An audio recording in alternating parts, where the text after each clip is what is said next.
안녕하세요. 오늘은 마태복음 5장 27절에서 32절까지 말씀을 가지고 목장 성경 공부를 하도록 하겠습니다.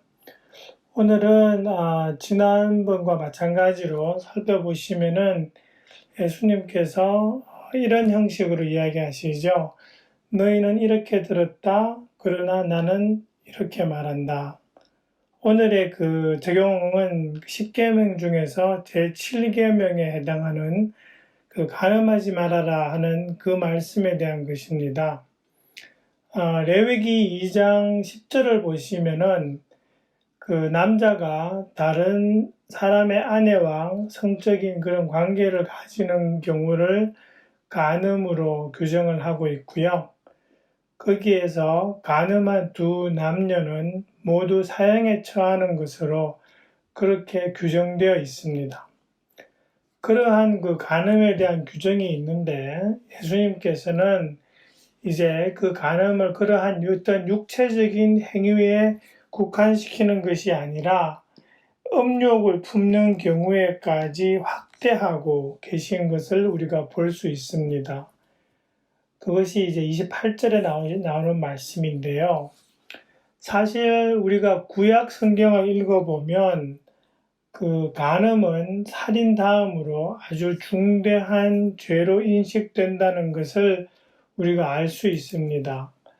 왜냐하면 10계명에서 제6계명이 살인하지 말아라라는 계명이고 그 다음에 나오는 계명이 바로 간음하지 말아라 하는 계명이기 때문에 그렇습니다.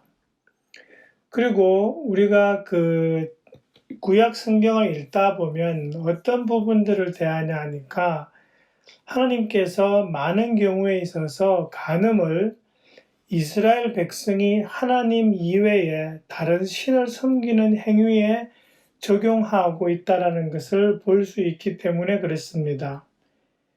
에스겔서 16장 32절 같은 경우에도 보면은 하나님께서 이렇게 말씀하십니다.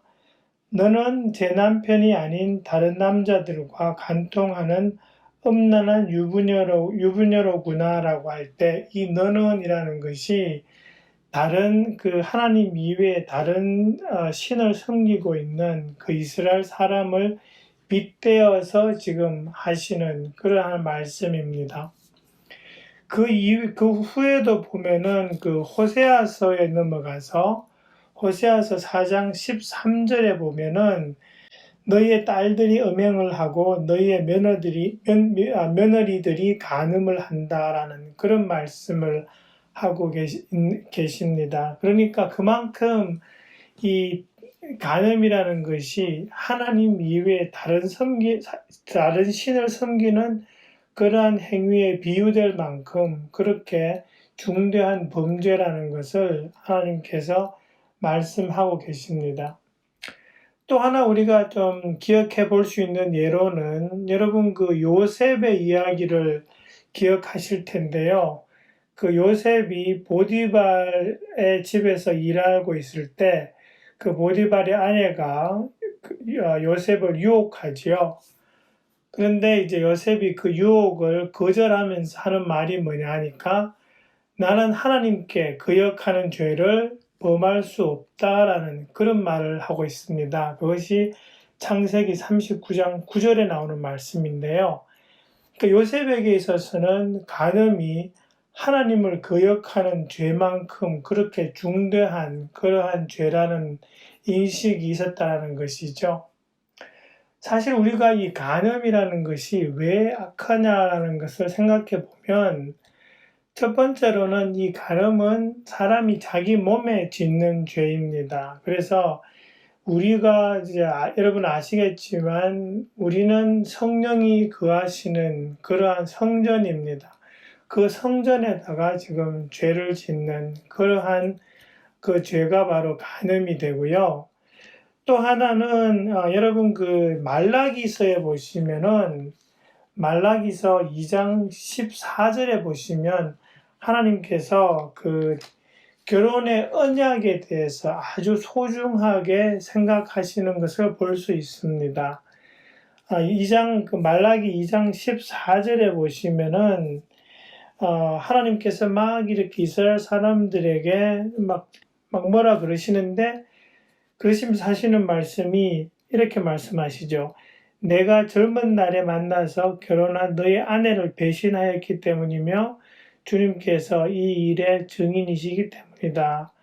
그 여자는 너의 동반자이며 내가 성실하게 살겠다고 언약을 맺고 맞아들인 아내인데도 내가 아내를 배신하였다라고 하면서 그 언약을 이야기하십니다. 혼인에 있어서의 그 언약을 깨는 것을 하나님께서는 단순한 두 사람의 언약이 아니라 정말 하나님께서 귀하게 여기시는 언약이라는 것, 그리고 그 언약을 어디다 비교하시냐니까 하나님과 하나님 백성 사이에 맺은 그 언약을 깨뜨리는 것만큼 그렇게 중요하다는 것으로 그렇게 하나님께서 이렇게 비유하고 있는 것으로 보아서 우리가 그 간음이 얼마나 나쁜 죄이라는 것을 우리가 생각해 볼 수가 있습니다.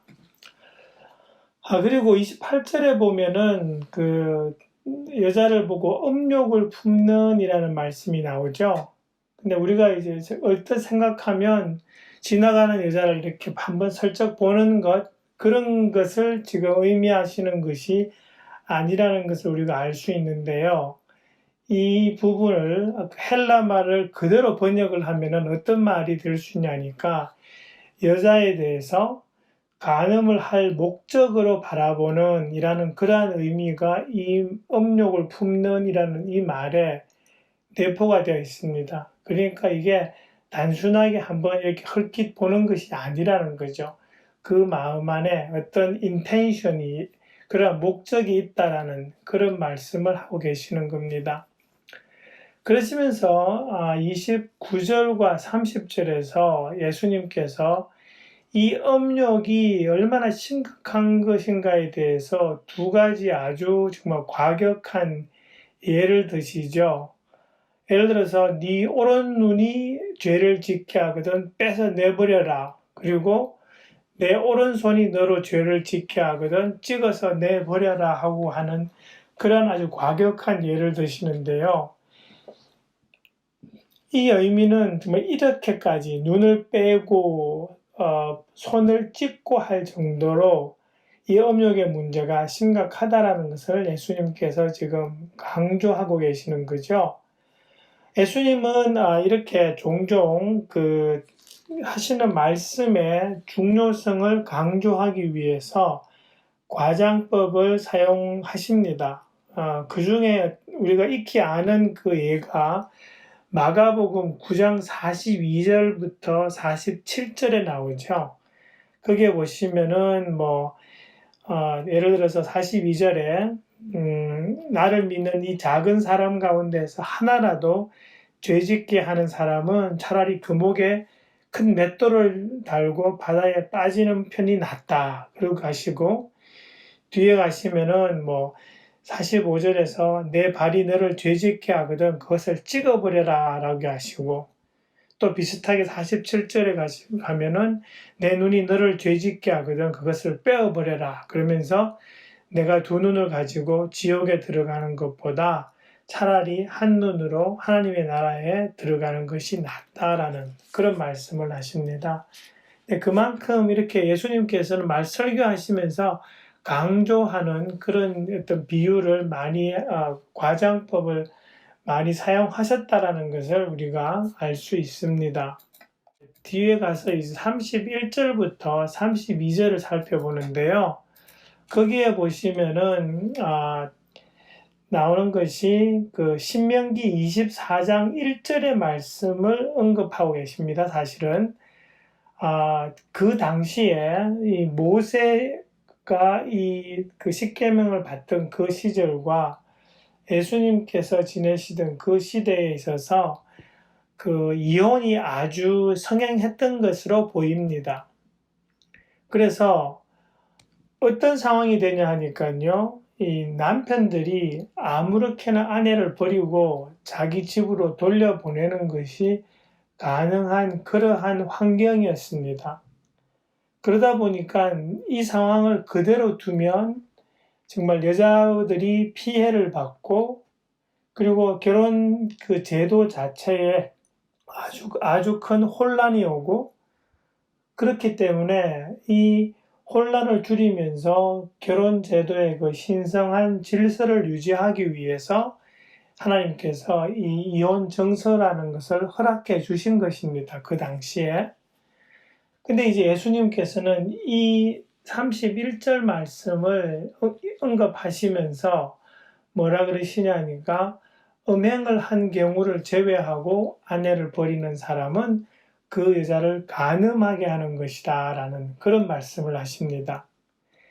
이 말씀을 하시는 이유 중에 하나가 뭐냐 하니까요, 그 신명기 24장 1절에 이런 말씀이 있습니다. 아내에게서 수치스러운 일을 발견하여 아내와 같이 살 마음이 없을 때에는 아내에게 이혼 정서를 써주고 아내를 자기 집에서 내보낼 수 있습니다 라고 하는 말씀이 신명기 24장 1절입니다.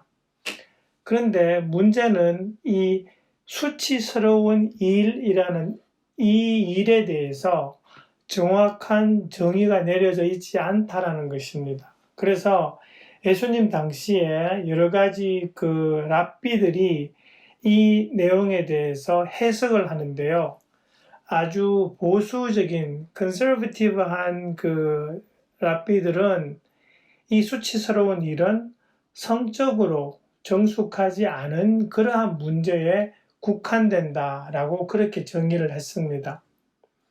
이와 반면에 아주 자유롭게 해석하는 학파에서는 심지어 어떤 경우까지 갔냐 하니까, 예를 들어서 아내가 남편에게 이렇게 음식을 마련하고 그 테이블을 세팅하고 하는 가운데에 예를 들어서 남편의 접시를 뭐 이렇게 잘못해서 엎었다 깼다라는 그런 상황이 되었는데, 그것도 수치스러운 일이다라고 규정을 하는 그 정도까지 나가버린 거죠. 그러다 보니까 이 이혼 정서를 써주고 아내를 그 자기 집으로 돌려보내는 것이 너무 쉽게 되어 있는 그런 상황이 되어 있을 수 있습니다. 그러니까 예수님께서 지금 하시는 말씀은 이 수치스러운 일이 무엇이냐에 대해서 딱 지금 못을 박고 계시는 겁니다.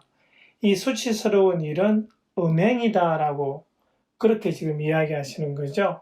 그러면서 음행한 이후에 이 이외의 일에 대해서는 아내를 버리게 되면 그 여자를 간음하게 되는 것이고, 또 그렇게 버림받은 여자와 결혼하는 사람은 그 사람 또한 간음하게 되는 것이다 라고 그렇게 지금 예수님께서 딱 못을 박아버리시는 겁니다. 그래서 그 당시에 어떤 이혼의 관행에 있어서 완전히 아주 제한된 경우에만 이혼할 수 있도록 딱 제한시킨 것이 지금 32절에 나오는 예수님의 말씀입니다. 여러분 보시면은 그 마태복음 19장에 가서도 사실은 예수님께서 이 비슷한 말씀을 하고 계십니다. 마태복음 19장에 똑같은 그 논쟁이 이제 벌어지거든요. 그 당시에 보시면 그 예수님한테 이제 질문을 하죠.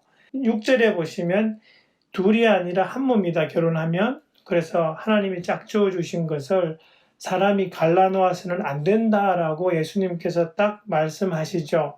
그러니까 바리새파 사람들이 그럼 모세가 이혼 정서를 써주고 아내를 버리라고 명령한 것은 어떻게 된 겁니까? 라고 딱 물으니까 예수님께서 딱 그러시죠. 19장 8절에서 모세는 너희의 마음이 완악하기 때문에 아내를 버리는 것을 허락하여 준 것이지 본래부터 그랬던 것은 아니다 그러시면서 9장에서 그 지금 우리 32절에서 하신 말씀을 그대로 반복하십니다. 내가 너희에게 말한다. 음행한 까닭이 아닌데도 아내를 버리고 다른 여자에게 장가드는 사람은 누구나 간음하는 것이다. 그러면서 예수님께서 지금 분명하게 이혼의 어떤 범주에 대해서 딱 못을 박으신 그런 상황이 됩니다. 그런데 우리가 예수님께서 말씀하신 그 음행이라는 음행이라고 번역된 이 단어는 그 포니아라는 그 헬라 말입니다. 그래서 이 포니아라는 단어는 어떤 것을 포함하냐니까 간음이라든지 또 결혼의 어떤 소중함과 고귀함을 깨뜨리는 성적으로 불결한 그런 행위들을 포함하는 단어가 바로 이 포니아입니다. 그래서 예를 들어서 다른 사람 그러니까 adultery, 간음이라든지 뭐 포르노에 집착한다든지 하는 그런 행위까지 이 포니아에 포함되게 됩니다. 그래서 지금도 마찬가지죠. 지금도 크리스찬들에게 있어서 이혼은 이 규정에 의거해서 그 음행의 이외의 경우에서는 이혼하지 말라고 그렇게 이제 지금도 그렇게 성경적이라고 말씀을 하고 있습니다. 이혼에 대해서. 그런데 우리가 좀 기억해야 될 것은 이 말씀이 음행을 한 경우에는 반드시 이혼하라는 말씀은 아니라는 겁니다. 음행한 경우에 이혼이 허용된다는 말씀이지 음행을 하면 반드시 이혼하라는 말씀은 아닙니다. 왜 이런 말씀을 드리냐 하니까 말라기 2장 16절에서 분명하게 하나님께서는 이혼을 미워하신다라고 하셨습니다. 그래서 이혼하는 것은 하나님의 뜻이 아닙니다. 그렇기 때문에 음행을 해서 이혼이 허락되는 상황이라고 해도 궁극적으로는 용서하고 회복하는 것이 하나님께서 원하시는 일입니다. 그것이 사실 마태복음 18장 15절부터 35절에 나오는 용서하라는 그 제목이 담긴 용서할 줄 모르는 종의 비유 아시죠? 이렇게 뭐 10,000달란트를 빚지고 한 그 사람을 용서해 주었더니 이 사람이 나아가서 100데나리온 빚진 사람에게 완전히 막 험하게 하고 감옥에 가두고 하는 그것을 보고 왕이 화를 내고 다시 그 종을 벌주는 그러한 그 예화가 마태복음 18장 35절까지 나오는데요.